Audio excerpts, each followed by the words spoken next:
Hi friends, welcome to Shiva cooking. இன்றைக்கி கொத்தமல்லி ரசம் தாங்க வச்சு காட்ட போகிறேன்.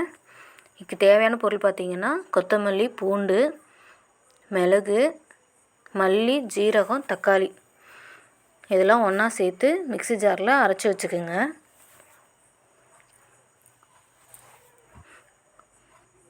அடுப்பில் பாத்திரத்தை வச்சு நல்லா காயட்டும். காஞ்சோடனே கடலெண்ணெய் ஊற்றிக்குங்க. உங்களுக்கு தேவை அப்படின்னா நீங்கள் அதிகமாகவே நீங்கள் கொத்தமல்லி இலை சேர்த்துக்கலாம். என்கிட்ட இதான் இருந்தது, அதனால் நான் போட்டேன். நார்மலாக ரசம் பார்த்தீங்க அப்படின்னா பூண்டு, மிளகு, ஜீரகம் இதெல்லாம் தட்டி சேர்ப்பாங்க. நீங்கள் கொத்தமல்லி, கருவேப்பிலை கூட சேர்த்துக்கலாம். நீங்கள் சேர்த்து நல்லா அரைச்சிட்டு நீங்கள் அதை சேர்த்திங்க அப்படின்னா சூப்பராக இருக்கும். அந்த கொத்தமல்லி ஃப்ளேவர் சூப்பராக இருக்கும்.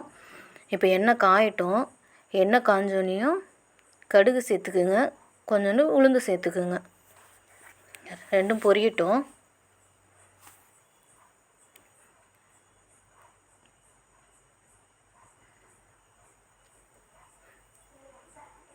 இதுக்கு ஃப்ளேவரே பார்த்திங்கன்னா கொத்தமல்லி தாங்க.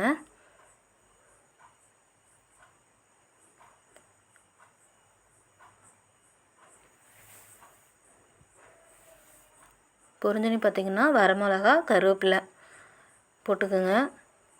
கருவேப்பிலை உங்களுக்கு தேவைன்னா இன்னும் கூட நீங்கள் போட்டுக்கலாம், நல்லா தான் இருக்கும். இப்போ அரைச்சி வச்சுருக்க அந்த பேஸ்ட்டை சேர்த்துக்குங்க. அது கூட கொஞ்சம் பெருங்காயத்தூளும் சேர்த்துக்குங்க. நல்லா மிக்ஸ் பண்ணி விடுங்க.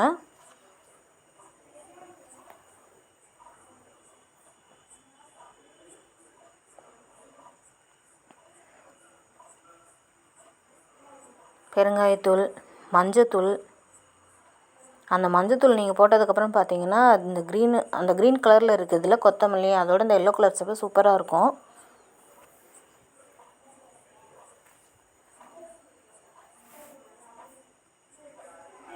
புளி ஒரு லெமன் சைஸ் அளவுக்கு புளி ஊற வச்சுக்கோங்க. புளி அதிகமாக ஊற்றிடாதீங்க. ஏன்னா புளி அதிகமாக ஊற்றிட்டிங்கன்னா ரொம்ப புளிப்பாக இருக்கும் அது. அதனால் புளி அதிகமாக ஊற்றாதுங்க. நல்லா மிக்ஸ் பண்ணி விடுங்க. மிக்ஸ் பண்ணோன்னையும் புளி தண்ணி ஊற்றிக்குங்க. தேவையான அளவு மட்டும் ஊற்றுங்க. புளி ரொம்ப ஊற்றிடாதீங்க. வீடியோவில் நான் கொஞ்சம் புளி அதிகமாக தான் ஊற்றிருக்கிறேன், நீங்கள் ஊற்றாதீங்க, கொஞ்சமாக ஊற்றிக்குங்க. அதுக்கப்புறம் நம்ம மிக்சியில் அரைச்சோம் இல்லையா, அதை அப்படியே தண்ணி ஊற்றி அதையும் சேர்த்துக்குங்க. உங்களுக்கு எவ்வளோ தண்ணி வேணுமோ அவ்வளோ தண்ணி ஊற்றிக்குங்க.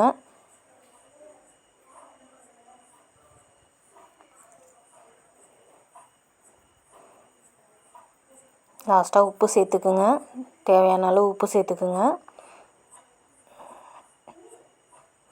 ரசம் கொதிக்கக்கூடாதுங்க, கொதிக்க விட்டுறாதீங்க. நுரக்கட்டி வரும்ல, அந்த மாதிரி நுரக்கட்டி வந்ததையும் ஆஃப் பண்ணிவிடுங்க. ஆஃப் பண்ணிட்டு மூடி போட்டு வச்சுருங்க.